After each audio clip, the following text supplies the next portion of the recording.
네, 오늘 귀중한 시간 내주셔서 소프트웨어와 메타버스 교육 왜 필요한가에 대한 특강을 들으러 와주신 분들께 다시 한번 감사의 말씀드립니다. 다른 체험 아직 많이 못 해보셨죠? 지금 사실 줄도 많이 길고 사실 지금 되게 더운 시기예요. 그래서 딱 1시간 동안 알찬 교육을 들으시고 이 건물 지하에 가시면 미래 에듀테크라고 해서 전시 부스가 많이 있어요. 그 가보시면 재밌는 게 너무 많이 있어요. 물론 밖에 체험도 중요하겠지만 아이들도 최대한 많은 체험을 하고 싶으시다면 밑에 쪽에 소문이 잘 안 났나 봐요. 가보면 다양한 체험들을 할 수 있으니까 교육 잘 들으시고 지하로 이동하셔가지고 먼저 보신 다음에 밖을 보셔도 되게 좋을 것 같다는 생각을 했습니다. 오늘 저희 특강을 해주실 분은 코딩 스터디 협동조합 이사장님이신 김부경 이사장님이세요. 이분은 사실 저희 쪽에서는 상당히 유명한 분이세요. 뭐 코딩이나 파이썬 기타 교육을 하기 위해서 울산뿐만 아니라 전남에서도 욕심을 내고 경남에서도 경북도 그렇고 이 선생님을 모시고 싶어서 다들 엄청나게 노력을 많이 하고 있는데도 우리 오직 울산만 위해서 또 내려와 주신 우리 김부경 이사님 모시고 강의를 들어보도록 하겠습니다. 박수 부탁드리겠습니다.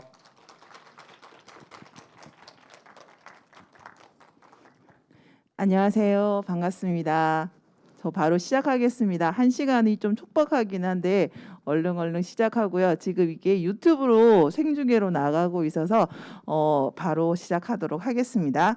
저는 오늘 소프트웨어와 메타버스 교육이 왜 필요한지에 대한 설명을 조금 해드리고요. 저는 좀 강사 입장에서 그리고 학부모 입장에서 얘를 왜 교육을 해야 될까라는 거고, 학생들 입장에서는 메타버스 하는데 이게 게임인가? 내가 흔히 알고 있는 게임인가를 생각하게 될 수도 있을 것 같고, 메타버스의 전체적인 흐름과 전체적인 교육을 어떻게 지금 실질적으로 진행하고 있는지에 대해서 설명해 드리도록 하겠습니다. 자, 우선 앞서 사회자님이 저 설명을 했는데요. 저는 그냥 일반적인 개발자였어요. 프로그램 개발자였습니다. 프로그램 개발로 20년 경력이 있고요. 요 사진은요, 제가 워크숍을 저희 애를 데리고 간, 이제 저희 회사에서는 최초로 봐줄 사람이 없어갖고 워크숍을 데리고 갔고요. 그 뒤로는 절대 워크숍에 아이들을 데리고 가지 않고 있습니다. 자, 그런데 저희 첫째 아이가 요새 우영우라고 해서 많이 나오고 있는데 1학년 때 자폐 등급을 받게 됩니다. 자폐 등급을 받게 되면서 주위에서 계속 학부모님들로부터 전화를 받게 돼요. 너희 아이가 우리 애를 때렸다, 막 이런 얘기를 하게 돼서 그 과정에서 내가 더 이상 회사를 다닐 수 없을 것 같다는 생각에 그만두고요. 집에서 보는 동안 마침 그때 지금 7년 전입니다. 코딩이란 바람이 불기 시작했어요. 그때는 스크래치라는 한 과목밖에 없었는데 그럼 내가 얘를 좀 가르쳐서 우리 애들이랑 우리 학교 아이들이랑 좀 친해져야 되겠다는 생각에 저희 반, 그때 1학년 1반이었는데 1학년 1반 아이들을요 저희 집에 데리고 와서 일주일에 1시간씩 코딩을 가르치기 시작했습니다. 그땐 코딩이라는 단어 자체가 없을 때였고, 그래서 이제 가르치는데 1년을 가르쳤어요. 1년을 가르쳤는데 아이들이 조금 그런 느낌 아십니까? 이 공부 잘하는 애랑 코딩을 조금 하는 애랑, 그러니까 공부 잘하는 애들이 코딩을 잘하기는 해요. 하지만 뭔가가 어떤 피지컬이라도 어떤 다른 게 이제 수업을 하고 있는 동안 엔트리라는 게 나왔는데, 엔트리를 접하면서 아이들이 이거 스크래치랑 똑같은데요? 별로 다른 거 없네요? 라고 하는 어떤 자신감? 이런 거를 갖는 걸 보고 이 코딩이 아이들한테는 정말 도움이 되고 재밌어하고, 남학생인 경우는 태권도 다음으로 코딩 수업을 하고 싶어하는 그런 수업이 되더라고요. 그렇게 해서 진행을 하다 보니까 처음에는 제가 공짜로 가르치다가요, 이제 150명이 저희 집에 오게 됩니다. 그 아이의 오빠, 동생들이 오게 되면서 이제 거실을 장악하게 되는 겁니다. 그런데 저는 거실에다가 아이들한테 오조봇이라든지 이런 바로 활용할 수 있는 수업을 놔둬놨고, 아이들이 놀면서 지금 로봇 수업을 자기들 스스로 하고 있는 거고요. 물론 게임도 합니다. 게임도 했습니다. 게임도 하고 이런 노는 것도 했지만 그 사이에 언플러그드를 활동을 하면서 아이들이 저랑 이제 6년 가까이를 수업하게 됩니다. 하면서 여러 가지 변화도 있었고 3D 펜 수업도 하고요. 여러 가지 수업을 진행하게 되면서 아이들이 엄청나게 많은 거를 배우고 있는 와중에 6년 정도 하니까요. 이거 내가 잘하고 있는 거 맞나? 라는 의문점이 생긴 찰나에 전국에 미래체험이라는 강사 과정이 생기게 됩니다. 이 강사 과정을 통해서요. 제가 여러 가지 수업을 하게 되었고요. 고등학교 수업도 나오고 지금은 정보 과목으로 수업이 나가고 있고 코로나 시즌부터는 이렇게 온라인 수업도 진행하게 되었습니다. 자, 이 과정을 거치면서 아이들이 엄청나게 많은 걸 배웠고 저 역시 많이 배웠고 저 역시 지금 학생들하고 저는 지금 인천에 살고 있는데요. 인천에서 지금 5개의 학교 정보 고등학교 수업으로 파이썬 인공지능 수업으로 나가고 있습니다. 메타버스 같은 경우는 특강식으로 좀 나가고 있는데요. 이제 쭉쭉 계속 설명을 한번 해드리겠습니다. 자, 그러면서 저는 또 이제 공부도 좀 더 했습니다. 마침 그 유턴 입학이라고 인천재능대에서 이런 제도가 생기는 바람에 제가 지금 인공지능 컴퓨터공학과에 다시 들어가게 됐고요. 올해 이제 졸업반입니다. 내일부터 당장 지금 중간고사인데 중간고사 공부는 안 하고 지금 이렇게 강의를 하고 있습니다. 자, 그렇게 해서 시작되었고요. 그런데 여기에는 제가 표시를 못했는데 제가 지금 1등을 하고 있습니다. 재능대에서 1등을 하고 있습니다. 그래서 여러분들 믿고 한번 저랑 오늘 마지막 시간까지 계속 한번 해봐 주셨으면 좋겠습니다. 자, 그리고 저는 장애 아동에 대한 관심도 많습니다. 왜냐하면 제가 컴퓨터 코딩을 하게 된 이유가 저희 자폐아가 있는 저희 아들을 때문이었고, 그래서 많은 특수반 수업에 이렇게 나가고 있습니다. 특수반 수업에는 보통 로봇을 가지고 가고 있고요. 그리고 언플러그 활동을 하고 있고, 최근에는 성인 장애인들을 위한 교육을 하고 있는데 요게 반응이 정말 끝내줍니다. 지금도 진행하고 있고 10월 28일 날 이제 마지막을 하게 되는데 저는 사실 조금 놀랐어요. 이 반응이 있을까? 그랬는데 지금 왜 이렇게 좋아하시나요? 라고 물었을 때 장애인들을 대상으로 지금 컴퓨터 수업은 엑셀 자격증, 컴퓨터 활용 능력 이런 수업이 진행되다 보니까 나 이거 따서 별로 필요도 없는데 왜 자꾸 점점 처음엔 좋을지 몰라도 나중에 가면 어렵고 힘든데 이제 코딩 수업을 하시니까 그 말로만 듣던 코딩을 이런 거구나 너무 재밌어 하시고 지금 피지컬과 3D 펜으로 마지막 작품 작업을 하고 있는데 너무 좋아하시고 흥미 있어 하십니다. 물론 저희 아이들도 마찬가지입니다. 그래서 저희 아이들이 지금 제가 말씀드리고 싶은 거는 정말 배울 게 너무너무 많습니다. 작년까지만 해도요. 저 이 자리에서 뭐 얘기했냐면 인공지능 얘기했습니다. 그런데 올해는 메타버스 얘기하고 있습니다. 내년에는 어떤 기술을 가지고 얘기할 줄 모르겠습니다. 지금 양자 컴퓨팅이라는 게 막 뜨고 있는데 내년에 제가 여기 다시 오게 되면 아마 양자 컴퓨팅 교육을 어떻게 하느냐라고 하는 한 줄이 더 붙지 않을까라는 생각이 들고 있습니다. 자, 이렇게 설명을 좀 드렸고요. 아이들도 좋아하고 성인들도 좋아하고 그리고 장애인뿐만 아니라 장애 아동뿐만 어른들까지 꼭 필요로 하는 교육이라는 걸 우선 말씀드리고요. 자, 이제 우리 메타버스의 세계로 한번 들어가 보도록 하겠습니다. 자, 지금 우리가 IT 기술, 제가 지금 딱 50이 되었는데요. IT 기술 만들어낸 사이클을 보시면요. 첫 번째가 인터넷이었습니다. 인터넷은 컴퓨터가 대중적으로 보급되고 초고속 인터넷이 등장한 1980년대부터 2000년대 말까지를 말합니다. 이때 윈도우 하면 마이크로소프트고요. 그 다음에 인터넷 보급하면 구글이라든지 네이버라든지 다음 등이 포털 사이트였습니다.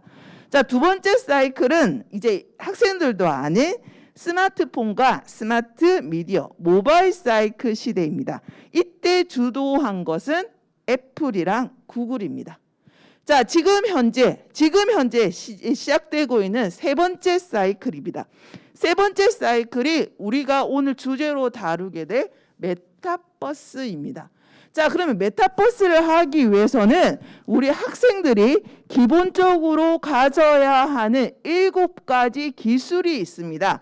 그 기술에 대해서 잠깐 설명을 하고요. 메타버스로 넘어가겠습니다. 왜 7가지 기술을 왜 하냐? 이 7가지, 6가지 기술이 다 합산이 되어야지만 메타버스, 진정한 메타버스가 실현되기 때문에 저희는 이 6가지 기술에 대해서 잠깐만 설명해 드리도록 하겠습니다. 자, 우리는 혹시 아시는 단어가 있은지 모르겠습니다. 클라우드 서비스, 사물 인터넷, 로봇공학, VR, AR, 블록체인, 인공지능, 그리고 결정판으로 메타버스가 만들어지고 있습니다. 자, 우리 한번 조금 볼까요? 자, 클라우드 서비스는요, 구름을 의미하고 하늘에 떠 있는 구름처럼 여러분이 컴퓨터에 파일을 보낼 때 내 컴퓨터가 아니라 인터넷에 연결된 서버에 저장할 수 있는 것이 클라우드 서비스입니다.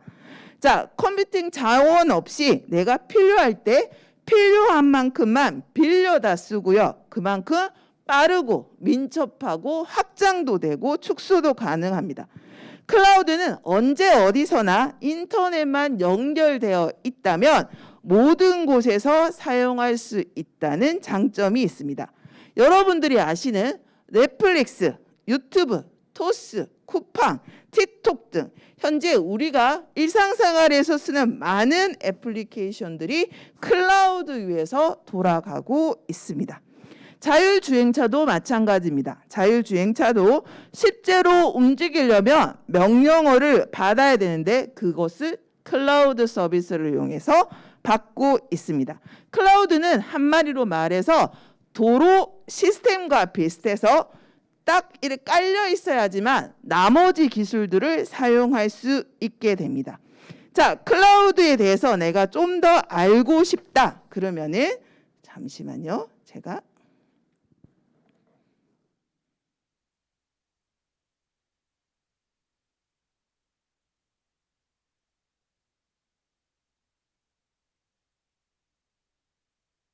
잠시만요.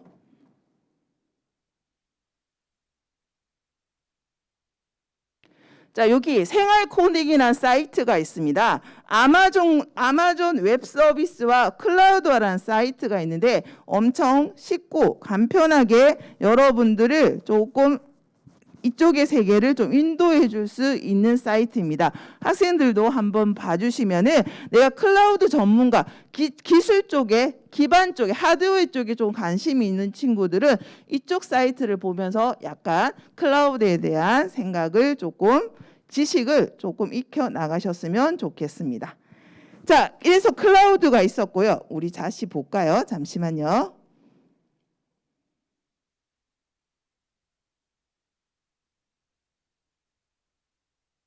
자, 이쪽으로 바로 제가 왔다 갔다 해야 돼서 여기 하겠습니다.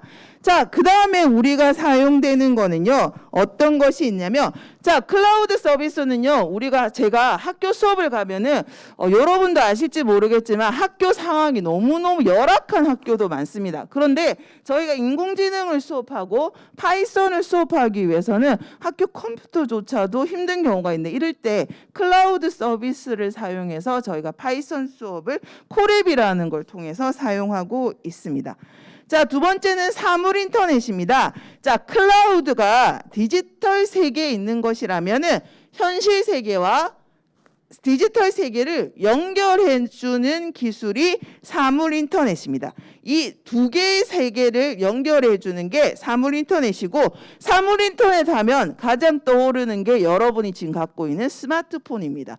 스마트폰이 바로 여러분에게 해당되는 여러 데이터를 가지고, 여러분이 열심히 모은 데이터를 가지고 인터넷에 접속해서 데이터를 모아주고 있고, 그 모아준 데이터가 빅데이터가 되고 있습니다.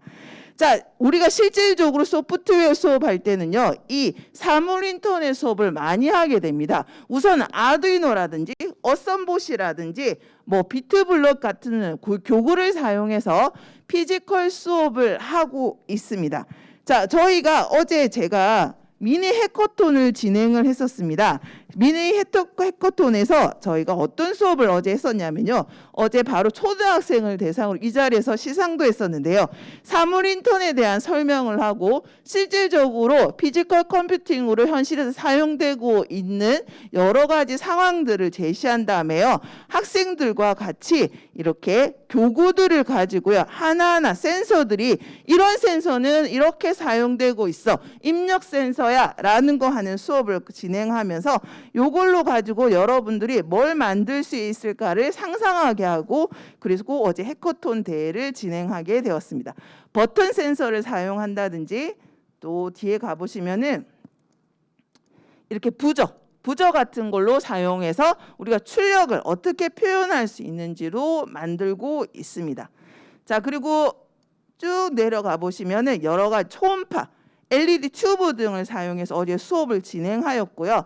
그리고 마지막에 이렇게 배운 걸 가지고 너희들이 만들고 싶은 게 뭔지를 상상하게 한 다음에 그리고 어제 해커톤 대회를 했습니다. 사실 어제 해커톤 대회에서 센서들을 많이 다뤄보진 않아서 아이들이 만든 센서들이 거의 비슷했는데 그걸 가지고 이제 어떤 주제를 하느냐에 따라서 아이들의 의견이 달랐습니다. 나는 뭐 장애인을 위해서 이렇게 했고 나는 학교 생활에 불편한 거를 만들었고 이게 말을 따라 달라지긴 했지만 여러 가지들을 아이들이 만들게 되었습니다. 그건 이게 사물 인터넷이 아닙니다. 이거를 인터넷에 접목시킬 수 있어야 되기 때문에 우리는 바로 앱을 관해서 수업을 하게 됩니다. 앱인벤터라는 학생들한테는 많이 사용되고 있는 앱인벤터 수업이 진행되면서 IoT와 앱인벤터가 결합이 되어서 사용하게 됩니다. 자, 그래서 여기에 앱인벤터를 보시면은 아이들이 직관적으로 볼 수 있게끔 나와 있습니다. 자, 디자이너 파트와 블록 파트를 나누게 되어서 이렇게 처음에 앱인벤터에서는 게임이라든지 여러 가지를 배우고 나서 이제 아까 배운 피지컬과 이 앱을 결합시켜서 사물을 인터넷에 접속시키는 작업들은 아이들이 배우게 되고 있습니다. 자, 그 다음에 우리가 이제 사물 인터넷 했고요. 이제 인공지능으로 한번 들어가 보겠습니다. 자, 인공지능 지금 저희가 설명해드린 7가지 기술은 다 메타버스가 되기 위한 기반이기 때문에 내가 메타버스, 내가 아는 메타버스에 이런 기술이 들어갔나? 기술이 들어갑니다. 그래서 기본적으로 아이들하고 수업할 때 요런 여러 가지 7가지 기술이 메타버스에 우선 들어간다고 보시고요.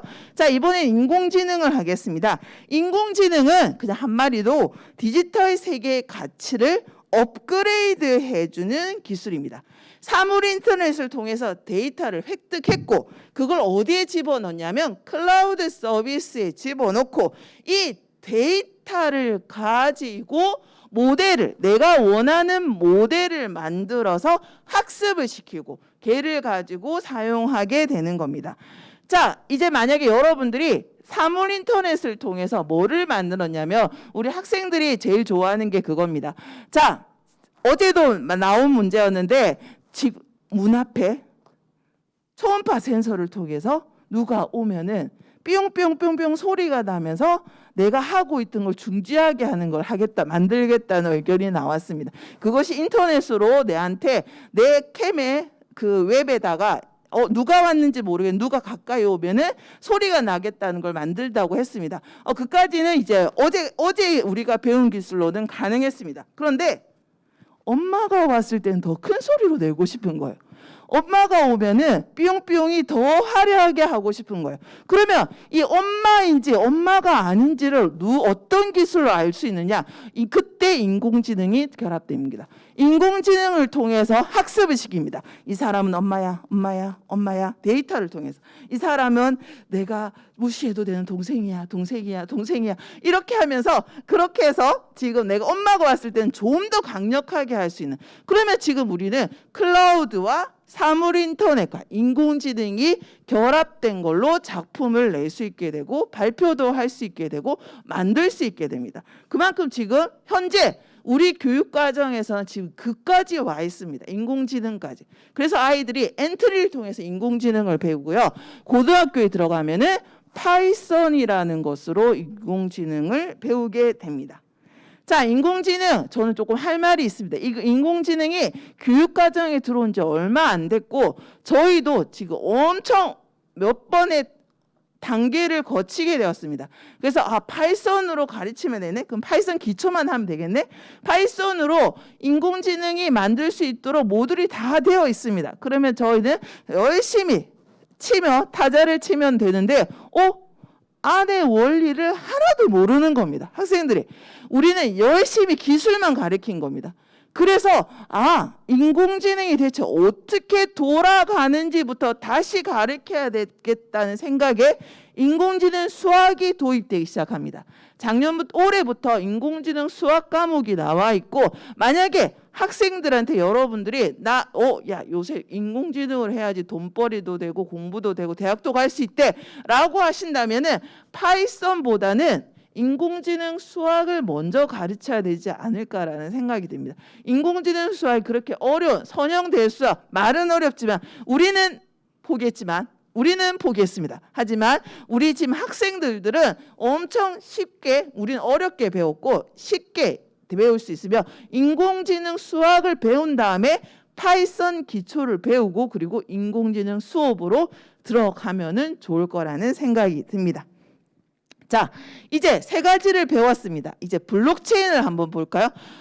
블록체인은 너무나 어렵습니다. 이거 전문가가 모시고 와야 되고요. 자, 블록체인을 하려면 너무너무 설명할 게 많지만 그냥 단순히 말해서 우리는 현재 우리가 지금 땅 밟고 있는 현실 세계의 돈거래와 미래에 있는 지금 가상 세계에 있는 돈 체계가 다릅니다. 각각이 다르고 두 개가 조인되는 작업이 필요합니다. 가상 세계와 현실 세계가 돈이 같이 흘러가야 되는 그게 필요한 기술이 블록체인입니다. 자, 블록체인은 어떤 거냐면 그냥 탈중앙화라고 보시면 됩니다. 우선은요, 그냥 탈중앙화라고만 말씀드리겠습니다. 자, 만약에 여러분들이 지금 현실 세계에서는 내가 돈을 어디다 썼는지 알 수 없습니다. 왜? 현금으로 했을 때는요. 그런데 가상 세계를 생각해 보십시오. 가상 세계에 그런 돈이 존재하나요? 내가 어디에 돈을 썼고 이런 것들이 다 신용카드로 결제되고 있기 때문에 내 돈 흐름을 가상세계에서는 다 알 수 있습니다.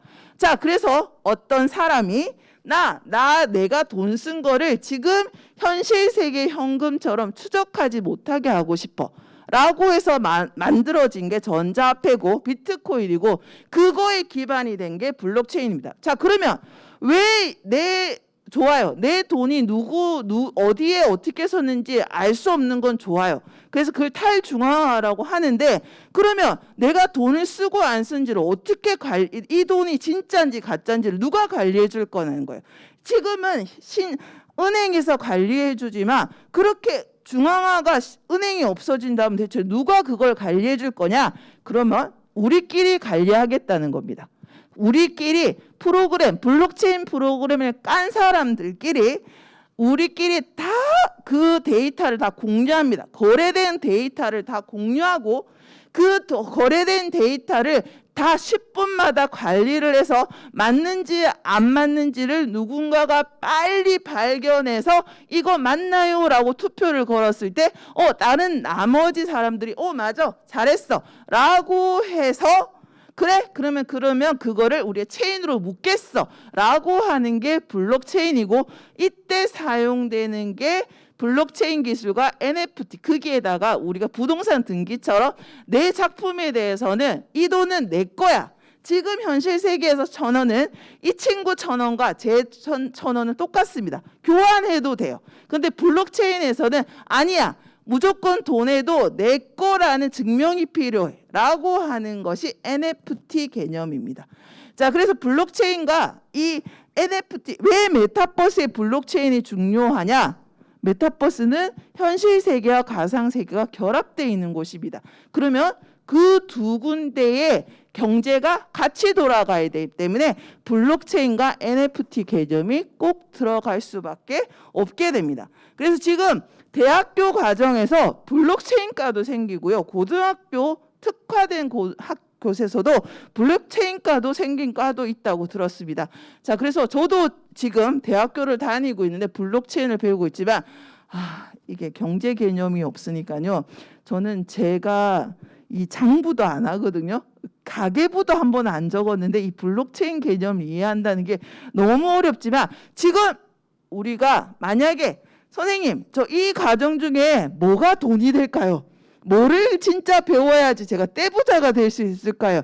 라고 한다면 저는 블록체인을 좀 공부하면 좋지 않을까라는 생각이 들어요. 왜냐하면 이 블록체인이 지금 이제 도입이 되었고 엄청나게 많이 발전되고 이걸 공부하면서 경제 개념도 좀 익힐 수 있기 때문에 블록체인을 좀 하면 좋겠고 사실 이 블록체인은 개인적인 게 많이 들어가기 때문에 사실 학교에서는요 그냥 특강식으로 어떻게 수업이 진행되고 있냐면요.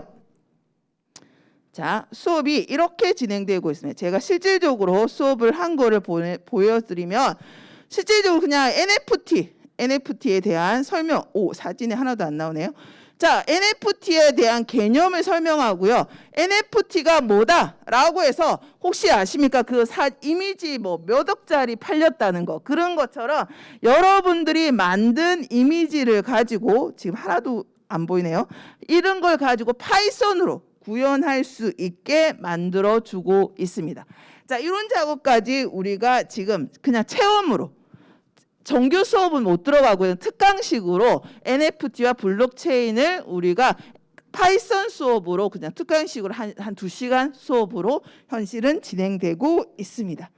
자, 그래서 이 블록체인은 정말 필요한 기술이기 때문에 여러분들이 블록체인에 대해서 조금 알아두시면 좋을 것 같습니다. 자, 다시 돌아볼게요.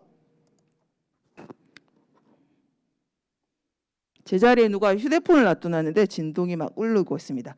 자, 그래서 이제 우리는 수업까지 하게 되었고 이제 나머지 VR, AR에 대해서 한번 보도록 하겠습니다.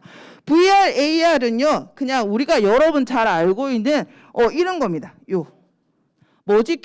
머지큐브 같은 지금 수업을 하고 코스페이시스라는 수업을 해가지고요 많이 들어가고 있고 한 번씩은 학생들이 다 체험했을 겁니다.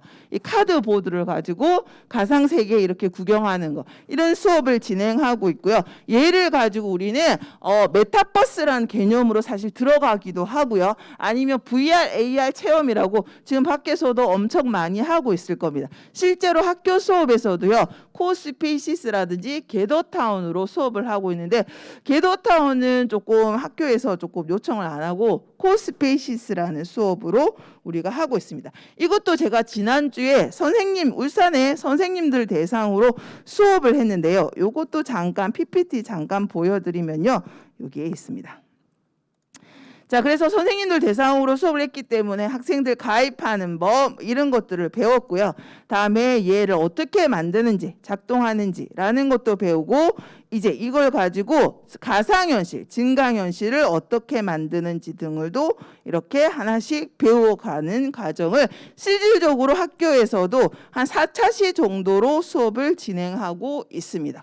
이렇게 수업이 코스페이시스라는 수업을 많이 진행하고 있으니까 혹시 그쪽으로 학생들이 자녀분이 수업을 하고 있다면은 한번 그거 VR, AR 수업을 하고 있구나라고 한번 아는 채 해주셔도 좋을 것 같습니다.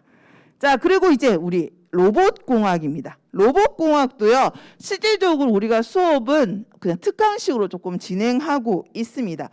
자, 우리가 인공지능 하면 다들 자비스를 꿈꿉니다. 자비스 아시죠?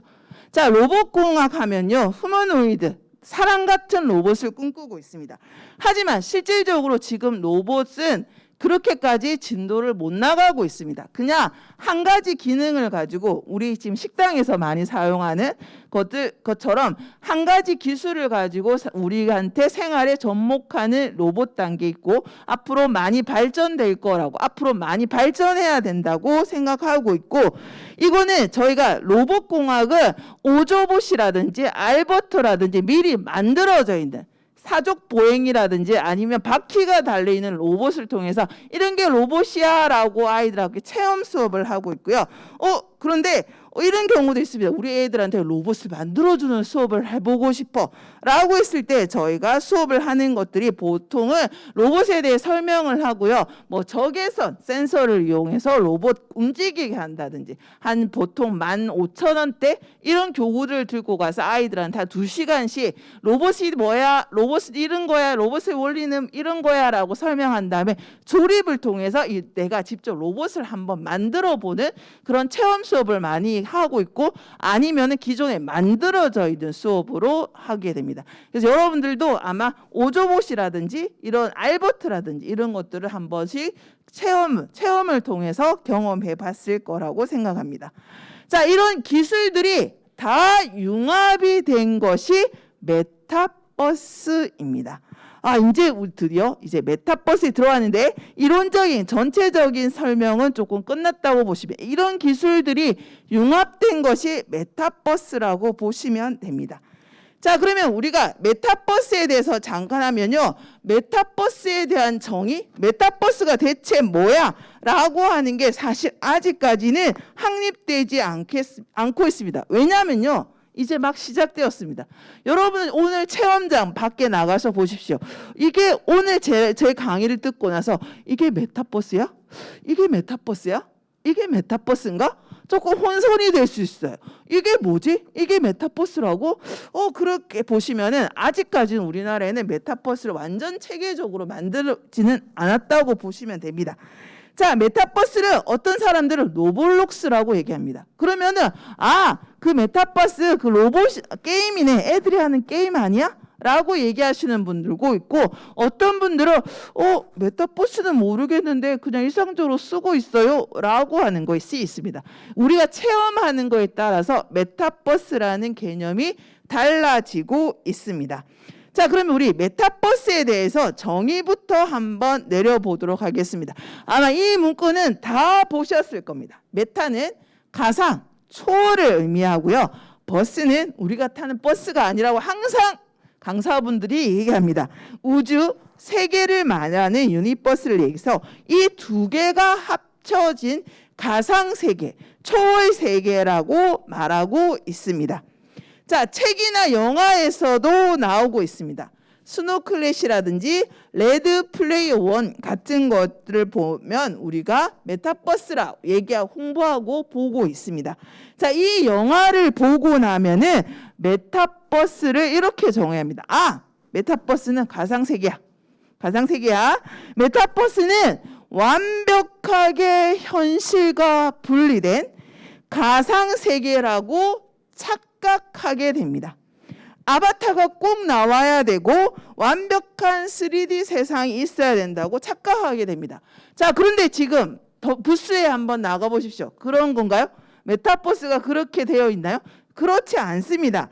자, 여기서 보시면 우리가 이 영화를 통해 이 책을 통해 할 수 있지만 실질적인 메타버스는 이 세 가지가 결합되어 있어야 됩니다.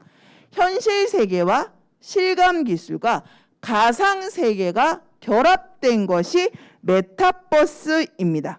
현실에 발을 딱 딛고 가상의 요소와 결합해 만들어진 새로운 세상입니다.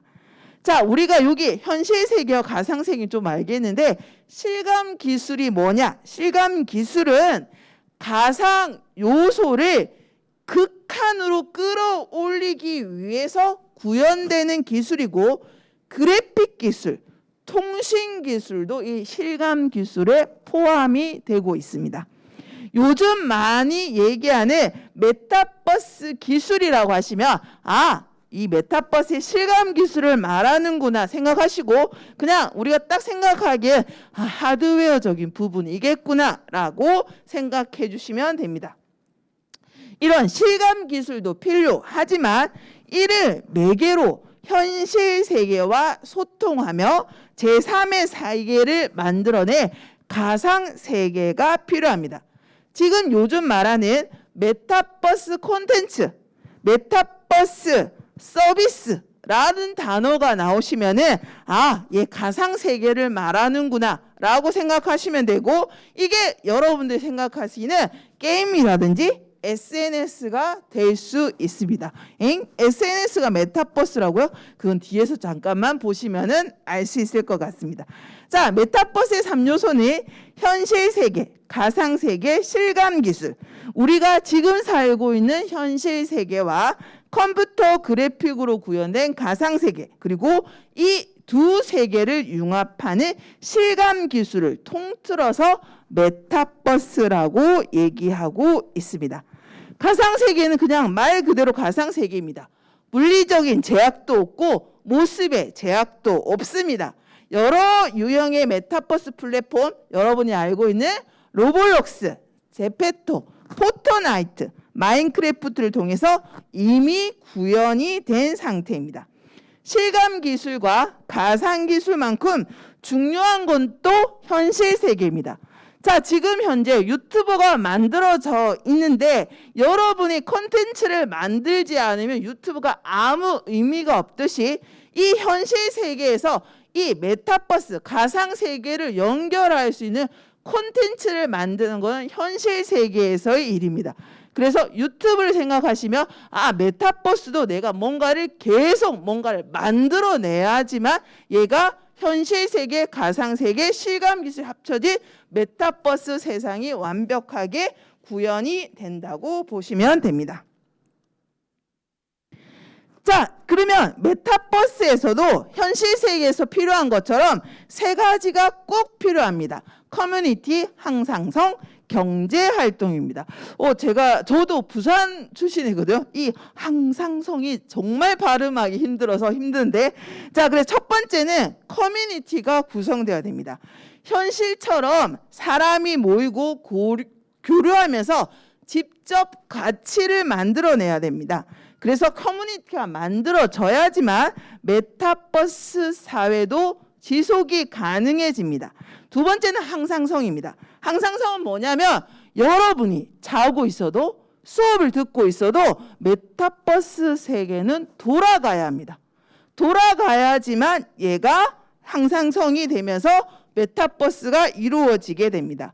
완벽한 메타버스 세계가 구현 가능하도록 지속적으로 참여를 해야지 의미가 있지, 참여하지 않으면 아무 의미가 없게 됩니다. 여러분 혹시 겟더타운을 들어가 보셨을 겁니다. 그게 계속 들어가나요? 계속 들어가서 어떤 활동을 하시나요? 그냥 어떤 이벤트가 있으면 들어가서 그냥 보고 나오는 겁니다. 이거는 지금 메타버스 세계가 구현됐다고 볼 수 없는 겁니다. 커뮤니티가 되시나요? 물론 거기 들어가서 대화도 하십니다. 하지만 항상성이 지금 지속적으로 되고 있지 않고 있습니다. 자, 가장 중요한 세 번째, 경제활동입니다. 화폐가 필요합니다. 현실 세계에 이용할 수 있는 이 화폐가 가상 세계에서도 현실 세계에서도 같은 두 세계에서 같이 사용할 화폐가 필요합니다. 자, 그래서 아까 제가 설명드린 이 화폐를 되기 위해서 꼭 필요한 게 블록체인 기술이고 NFT 기술이 들어갑니다. 자, 그럼 이런 기준으로 봤을 때 지금 정부나 기업에서 추진하고 있는 메타버스와 관련된 기획들은 메타버스 중에 일부만 사용했다는 생각이 조금 드실 겁니다. 밖에 나가서 보셔도 내가 지금 설명해드린 여러 가지 메타버스 요소들 중에 그 중에 하나만 표현되지 않았나? 라는 생각이 드실 수도 있습니다. 자, 우리 경제활동에서 한번 볼까요? 경제활동에서 로블록스, 제페토 같은 경우에는 아바타를 이용해서 만든 제작물을 판매하고 보상받을 수도 있습니다. 다른 겟더타운에서 경제활동이 가능하신가요? 안 될 겁니다. 다른 데서는 사용되지 않습니다. 그만큼 메타버스는 아직 갈 길이 멀고 기대되는 것에 비해서 더디게 생산된다고 만들어지고 있다고 보시면 됩니다. 메타버스에 관련된 소프트웨어 수업도 마찬가지입니다. 실질적으로 저도 수업을 나가고 있지만요, 이 메타버스 전반적인 기술 중에서 플랫폼 수업을 많이 하고 있습니다. 겟더타운이라든지 아니면 다른 걸 로블록스 수업으로 인해서 플랫폼 수업을 하고 있지 전반적인 수업은 못 하고 있습니다. 왜냐하면 아직 저희 교육 과정에서 걔를 도입하기 조금 시기상조하고, 그리고 사실 저 또 얘기하지만 인공지능 수업할 때 너무 많은 혼란을 겪었지만 시간이 지나고 계속 관심을 가지고 소프트웨어 강사들이, 학부모들이 계속 관심을 지켜보는 사이에 새로운 것들이 나오고 엔트리에서 인공지능이 추가되고 데이터 분석이 들어가면서 그걸 활용하게 됐고, 그렇듯이 지금 저희들도 메타버스에 관련돼서 수업을 이렇게 전반적으로 가르칠 수 있는 어떤 교재라든지 교구가 나오지 않을까 하고 예의주시하고 있습니다. 그래서 지금 현재 저희가 플랫폼만 강의를 수업을 하고 있지만 이렇게 전반적으로 흘러가는 거를 먼저 아이들한테 인식을 시키고, 지금 현재 여러분한테는 플랫폼, 로블록스, 게더타운, 코스페이스 수업을 하지만 이 주위에 게더타운을 알기 위해서는 여러 가지 요소들이 경제활동부터 시작해서 커뮤니티까지 필요하니까 이런 부분에 대해서도 여러분들이 꼭 알고 있다가 나중에 같이 공부하면서 같이 어우러져서 공부를 할 수 있으면 좋다고 생각을 하고 있습니다. 자, 그래서 오늘 시간 가고 이제 집에 들어가면 검색을 합니다. 메타버스 딱 검색을 하면 이런 4개의 용어가 나오고 있습니다. 메타버스는 증강현실, 라이프 로깅, 거울 세계, 가상 세계야 라고 표시하고 있습니다. 자, 우선 이 표는요, ASF라는 미국 기술단체가 2007년에 메타버스 로드맵이라고 하는 보고서를 발표할 때 이 4가지로 분류했습니다. 메타버스가 대중화되기 전에 메타버스는 이렇게 흘러갈 거야 라고 해서 만들어진 겁니다.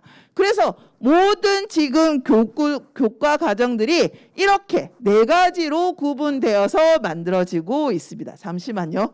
사회자분이 휴대폰을 놔두고 가셨습니다. 네, 그래서 자, 첫 번째 증강현실을 한번 보겠습니다. 증강현실은 여러분들이 다 아시는 포켓몬고입니다. 포켓몬고이고요. 우리가 코스페이시스를 통해서 얘가 머지 큐브입니다. 이 큐브를 통해서 우리가 만든 작품을 휴대폰을 이렇게 찍으면 얘 위에서 뭔가 돌아가게 됩니다. 이게 증강현실입니다. 자, 증강현실은 또 아마 여러분 많이 알고 계실 수도 있습니다. 잠시만요. 요렇게 HUD라고 해서 차의 앞에 이렇게 내가 시속이 얼마고 이런 것들을 다 표기할 수 있게끔 되어 있는 HUD 기술도 우리가 증강현실에 속하고 있습니다. 자, 그리고 라이프 로깅을 한번 볼까요? 라이프 로깅은 그냥 인스타그램 아니면 페이스북이라고 생각하시면 됩니다. 이용자들이 사적인 데이터들을 디지털화 시키는 디지털 공간에 기록하는 방식입니다. 우리가 잘 알고 있는 SNS가 이겁니다. SNS가 알고 보니 메타버스였습니다. 이 기준에 따지면요. 라이프 로깅은 그냥 여러분들 일상을 데이터로 쌓는다고 보시면 됩니다. 이 데이터를 가지고 어디다 쓸 거예요? 이걸로 사실 돈을 벌고 이런 거를 가지고 활용해서 헬스케어 이런 것들을 만들어 나가고 있습니다. 자, 우리 세 번째 가상세계입니다. 가상세계는 우리가 가장 잘 알고 있는 것입니다. 메타버스를 얘기할 때 꼭 들어가고 거의 대부분이 가상세계를 얘기하고 있습니다. 그런데 여러분 혹시 궁금하지 않으셨나요? 이 가상세계랑 아까 VR, AR, 가상현실과는 다른 개념입니다. 얘는 우리가 메타버스 세상에서 현실세계와 가상세계가 있듯이 VR 가상현실은 우리가 그냥 가상세계를 구현하기 위한 기술이라고 보시면 됩니다. VR, 우리 끼고 안경 끼고 보는 이런 것들을 우리는 가상세계와 가상현실은 용어가 약간 다른다는 개념을 조금 아시면 될 것 같습니다. 자, 거울 세계는 지구를 사실적으로 재현하고 그 위에 추가 정보를 얹은 겁니다. 우리가 가장 많이 볼 수 있는 거는 구글 어스입니다. 구글 어스가 지구를 배경으로 해서 여러 가지를 하고 있고요. 이 구글 어스가 이걸 가지고 어떻게 하라고요? 이걸 가지고 만든 것이 어스2입니다. 어스2라 이게 뭐냐면요. 전 세계 땅을 모바일로 살 수 있는, 인터넷으로 살 수 있는 사이트입니다. 자, 여기 보시면 여러분들은 뉴욕도 살 수 있습니다. 자, 제가 울산을 한번 검색해 볼까요? 지금 검색이 되려나 모르겠네요. 자, 울산을 검색하면요. 울산 남구 요거를 체크해서 벌써 지금 누군가 샀네요. 지금 우리나라도 산 경우도 있지만 외국 사람들도 지금 사고 있습니다. 보시면요. 이렇게 울산을 지금 다른 나라들이 사고 있습니다. 이렇게 여기에도 지금 가상화폐가 들어가고 블록체인 기술로 들어가서 이거 내 땅이야, 이거 내 땅이야 라고 하고 있습니다. 엄청나게 많이 팔려 있고요. 저도 한번 사보려고 했는데 저는 이게 땅인지 산인지 잘 구분이 안 돼가지고 했는데, 이런 기술이 바로 우리가 알고 있는 거울 세계라고 보시면 됩니다. 자, 다시요. 자, 좋습니다. 그래서 이거가 나온 게 2007년도 메타버스가 활성화되기 전에 메타버스는 이런 게 가능할 거야 라고, 이런 게 나올 거야 라고 했던 파트인데, 실질적으로 얘가 그렇게 구분이 되는지 한번 보겠습니다. 자, 얘가 뭐냐면요. 여기가 어떤 서비스인데요. 혹시 보실지 모르겠지만, 자, 이거는 쯔위푸트라는 서비스입니다. 내가 집에서 자전거를 타던 러닝머신을 하던 내가 달린 만큼 여기 안에 들어가 있는 아바타가 나를 대신해서 뛰게 되고요. 여기에 심심하지 않으라고 내가 한국, 런던 이런 것들을 측정할 수 있게 됩니다. 그리고 내가 달린 기록들을 보관할 수 있게 됩니다. 자, 이 쯔위푸트 기술은 우리가 앞에서 말한 기술 중에 어디에 해당이 될까요? 어디에 해당이 된다고 보이십니까? 이거 내가 생활한 달린 기록을 남기네? 그러면은 라이프 로깅이겠네? 아닌데? 아바타가 나오네? 아바타는 가상세계인데? 뭐지? 이거 내가 런던 거리를 지금 달리고 있네? 그러면 얘는 거울 세계네? 맞습니다. 지금 우리가 메타버스는 얘가 가상세계야, 얘는 증강세계야 이렇게 구분하지 않고 그냥 센서와 모니터를 통해 운동을 메타버스의 기술에 도입되었다라고만 설명하시면 됩니다. 얘를 이렇게 구분 지을 필요는 없습니다. 자, 그래서 우리가 얘를 딱 인터넷에 메타버스를 검색하면 이 네 가지가 나오지만 지금 현실 세계에서는 얘가 혼합된, 중복된 기술들이 계속 만들어지고 있다고 보시면 됩니다. 자, 그래서 소프트웨어에서는 사실 예전부터 코드라고 해서 3D 개념으로 게임 같은 걸 만들기는 했습니다. 이걸 통해서 아이들이 가상세계는 아니지만 3D 감각을 조금 익혔어요. 그래서 사실 3D 개념이 들어가면서 학생들이 저를 뛰어넘는 느낌이 들었어요. 저는 막 못하는데 애들은 막 돌려가면서 하고 있거든요. 그 개념이 들으면서 3D 프린트도 마찬가지고 3D 모델링도 마찬가지고 3D 펜 개념도 마찬가지입니다. 그래서 3차원적인 개념을 아이들이 이렇게 접하고 있었고요. 자, 그리고 나서 우리는 코스페이시스라는 수업을 통해서 접목을 하고 있습니다. 자, 코스페이시스는 자, 요렇게 구성되어 있습니다. 자, 이런 식으로요. 요렇게 내가 만들고요. 실질적으로 플레이를 하면서 얘가 이렇게 총도 쏠 수 있고요. 이거는 물리 기능이 들어가서 아이들이 이제 간단하게 만드느라 이렇게 만들었는데, 이런 식으로 아이들이 게임만 메타버스는 게임이라는 생각을 갖고 있던 친구들도 이거를 통해서 자기가 여러 가지 등을 만들어낼 수 있는, 아 이거 게임이 아니야, 메타버스는 게임이 아니야. 심지어 선생님들도 학부모님들도 메타버스는 진짜 내가 맡고 싶은 로블록스다 하는 뭐 이런 것들이 아니라는 개념을 코블록스를 통해 코스페이스를 통해서 우리가 알 수 있게 됩니다. 자, 학교 수업에서는 겟더타운 수업도 진행하고 있습니다. 로블록스 수업도 진행하고요. 마인크래프트도 진행하고 있고, 사실 로블록스 같은 경우는 특강식으로 수업을 하고 있고요.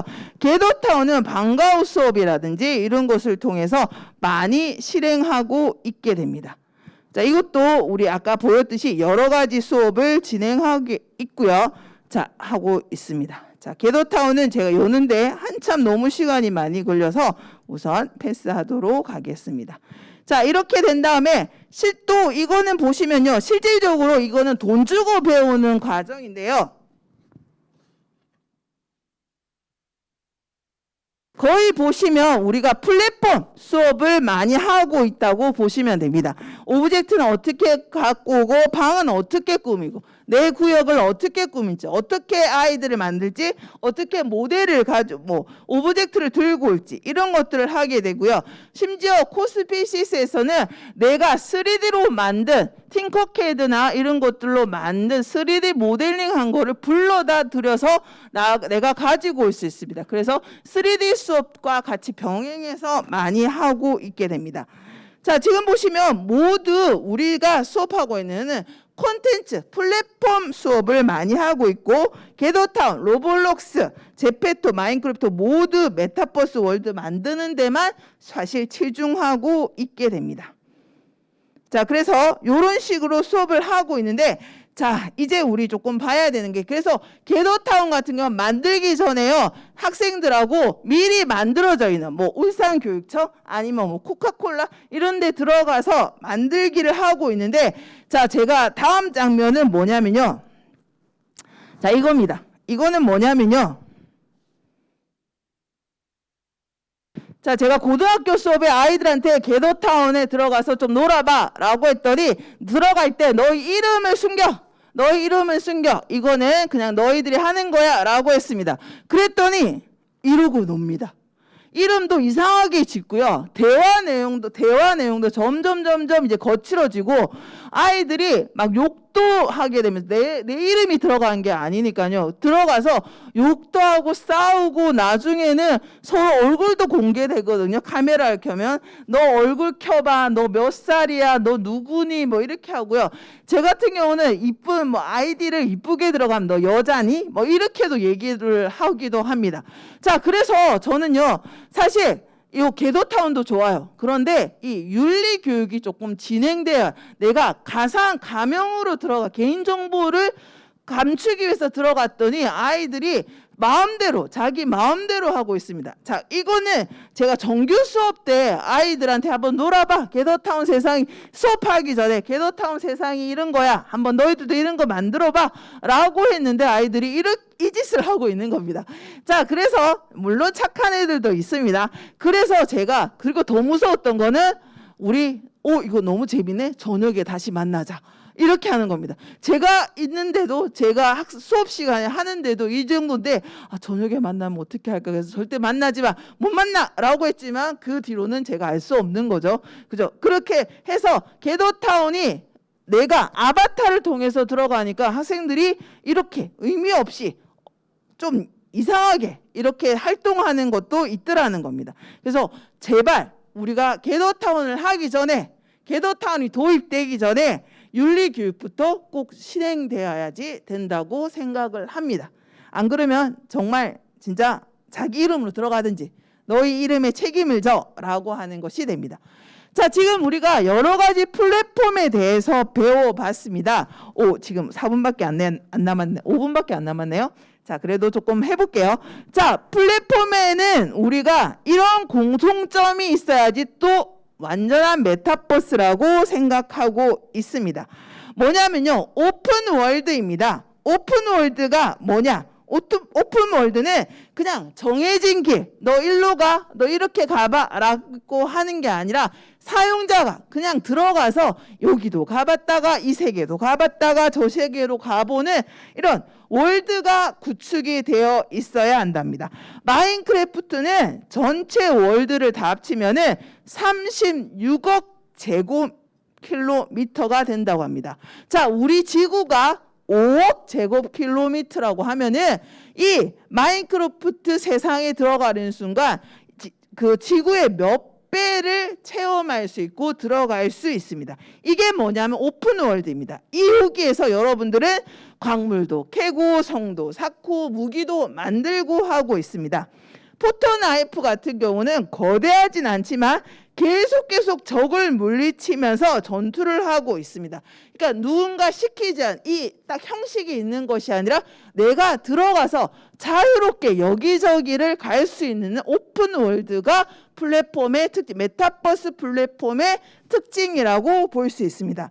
두 번째는 샌드박스입니다. 샌드박스는 오픈 월드와 유사한 개념으로 사용되지만 샌드박스 경우에는 이용자가 그게 세상에 들어가서 오픈 월드에 들어가서 창작물을 만들 수 있는 요소입니다.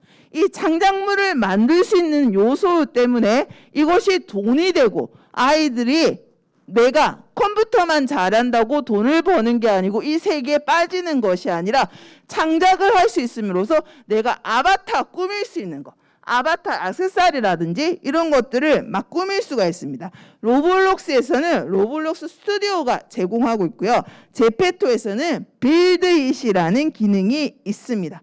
자, 그리고 코스피시스 통해서 아까처럼 물리 기능 같은 것들이 여러 가지가 들어가게 됩니다. 자, 그래서 이런 상황 속에서 사용자가 끊임없이 새로운 콘텐츠를 공급되는 플랫폼을 찾게 되고 만약에 게임이 완제품이라면은 우리는 메타버스는 이용자들이 콘텐츠를 직접 개발하고 세상을 만들어낼 수 있습니다. 세 번째 공통점은 아바타와 커뮤니티입니다. 아바타는 메타버스의 세상에서 우리의 신원을 증명하는 수단이 됩니다. 이 과정에서 커뮤니티가 형성되고 있습니다. 자, 우리 세 가지를 지금 배웠습니다. 내가 하고 싶은 대로 할 수 있는 공간인 오픈월드, 만들고 싶은 대로 만들어 볼 수 있는 샌드박스, 그리고 나를 표현하는 아바타.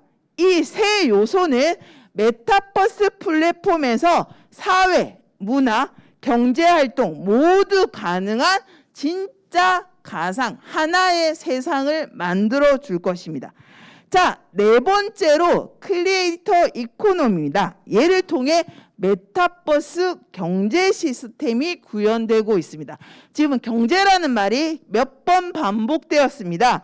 자, 플랫폼에서 이용자들이 직접 만든 물건, 콘텐츠 등을 돈을 들고 들어가서 판매를 할 수 있고 살 수도 있게 됩니다.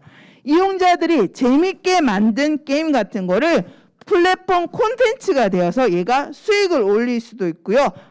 핵심 기둥이 될 수도 있게 됩니다. 자, 아바타에게 외형을 바꾸는 의상이나 소품들을 스킨이라고 하는데 포토나이프의 경우에는 이용자들이 한 달에 평균 $20를 이 스킨 구입에 사용된다고 합니다. 그러면 내가 미술이라든지 음악이라든지 이런 데 관심 있는 친구들은 물론 현실 세계에서도 해도 되겠지만 메타버스 세상에서 아바타를 대상으로 판매 이런 것들도 가능하게 됩니다. 자, 그리고 이것뿐만 아닙니다. 우리가 XR 콘텐츠라고 해서 직접 이런 카드 보드를 들고 움직일 수 있는 그런 기술은 아직 우리나라에서 도입되지 개발자들이 많지 않은 현실이라서 얘가 뭐냐면요. 아까 말한 크리에이트입니다. 여기에서 여러분 여기도 엄청난 사이트인데 여기서 메타버스와 관련된 캐릭터들을 어떻게 만드는지 크리에이터가 되는 방법에 대해서 수업을 듣게 되고 만드는 방법들을 배우고 있게 됩니다. 자, 그리고 요런 내가 직접 진짜 3D로 만들고 싶다면 유니티 VR 수업도 진행되고 있습니다. 이런 거는 뭐 이 사이트에서 뭐 지금 가격대도 괜찮은 것 같고요.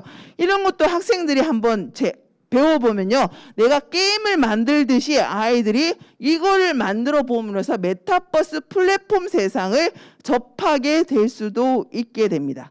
자, 그런데 유니티는 조금 수학적인 개념이 들어가서 저도 아직 시도는 하지 못하고 있는 상황입니다. 자, 그래서 이제 거의 끝나갑니다. 잠시만요. 자, 이제 저는요, 마지막으로 여러분께 이 말씀을 드리고 싶습니다.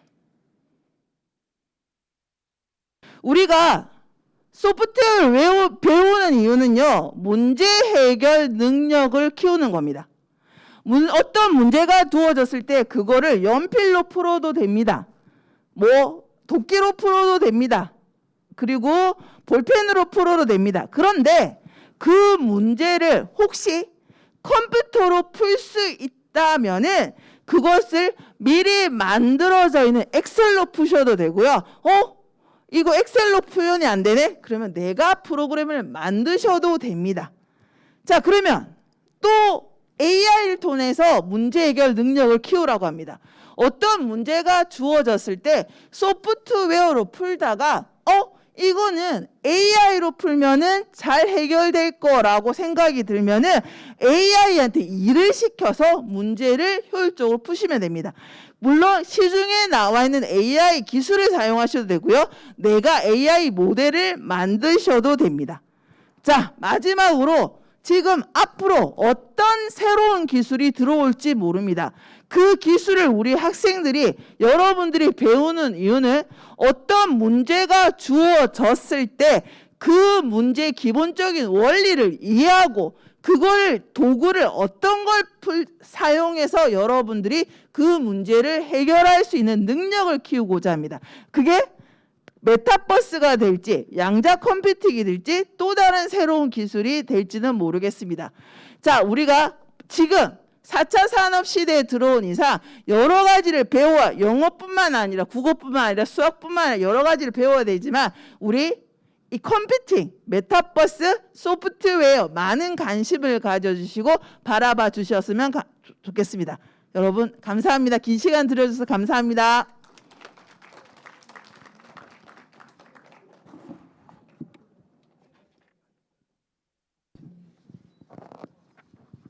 네, 좋은 즐거운 시간 되셨나요?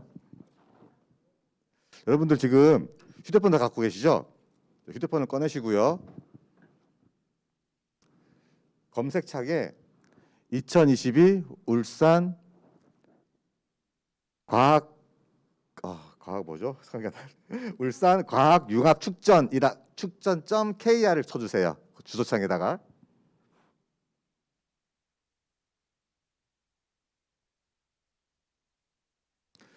저희가 지금 다양한 이벤트를 하고 있어요. 저희가 그 추첨을 통해서 460명에게 저희가 이제 1만 원짜리 CU 상품권을 주려고 하고 있는데 아직 모르시는 분들이 많으셔가지고 특별히 여기 오신 분들에게만 제가 따로 알려드리겠습니다.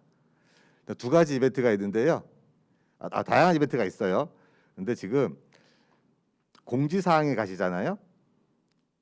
공지사항에 가시면 커뮤니티의 탭 안에 있어요. 공지사항에 가시면 SNS 이벤트가 있어요. 자기 본인 학생들 현재 와 있다는 거 인증샷 찍어서 링크 올려주시면 추첨을 통해서 10,000원짜리 CU 상품권 드리고 있고요. 그리고 메타버스 전시관이라는 사이트가 그 탭이 있어요. 이 탭에 가시면 저희가 사전에 참여하신 분도 있을지 모르겠지만 10월 2일, 1일, 2일 맞죠? 그때 수업을 한 학생들이 이 결과물들을 만들어 놓은 게 있어요. 그거 보고 이것도 한번 보시면서 이게 너무 좋아 하고 내가 투표를 할 수 있어요. 또 투표에 참여하신 분들도 제가 추첨을 통해서 편의점 상품권 1만 원권도 드리고 있고요. 이 홈페이지를 자세히 보시면 여기 행사를 또 더 잘 볼 수 있으세요. 그래서 다양한 체험도 할 수 있으니까 꼭 다양한 행사에 많은 참여해 주셨으면 더 좋을 것 같습니다. 주변 분들도 많이 알려주시고요. 가족 한 분당 휴대폰은 보통 3-4개 있잖아요. 네, 다양한 분들이 참여하셔서 꼭 한 분씩이라도 이 상품권을 받아서 기분 좋게 또 좋은 경험이 됐으면 좋겠습니다. 네, 긴 시간 참여해 주셔서 감사드립니다. 고생하셨습니다.